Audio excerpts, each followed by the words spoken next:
All right, hi squad. I am here with Dr. John Pugh of Elite Performance Institute, and we are talking about self-massage techniques today.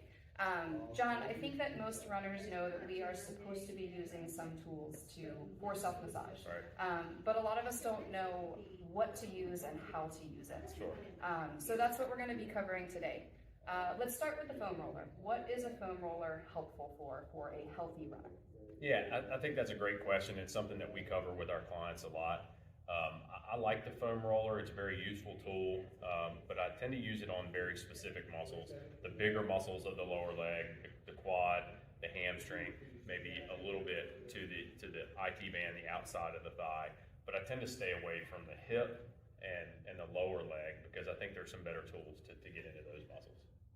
So the foam roller is a tool that you would typically use by sitting or laying on top of the foam roller and using your body weight as pressure to apply. Right, and that's why I like to use things like the lacrosse ball or the massage gun for the lower leg, because I don't think that you can get enough body weight into those structures with the foam roller. The lacrosse ball is better at getting into those muscles. It doesn't require as much pressure because it's a smaller surface, a little more pinpoint.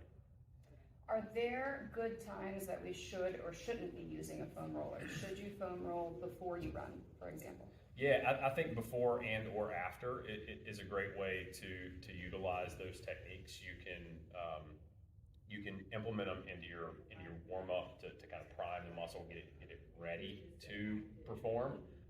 But it's also a really helpful tool for the recovery aspect of it as well. So to answer your question, I don't think that there's really a right or a wrong time to do it. Just do it. Okay, great. Yep. Let's move on to the lacrosse ball. Yep, perfect.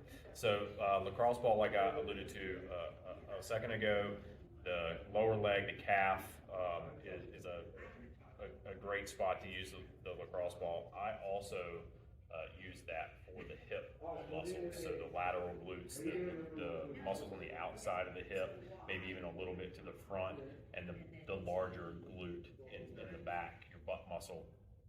The lacrosse ball is better at getting into those muscles than the foam roller is, just because of anatomy and the size of those muscles. The lacrosse ball is better than the larger foam roller.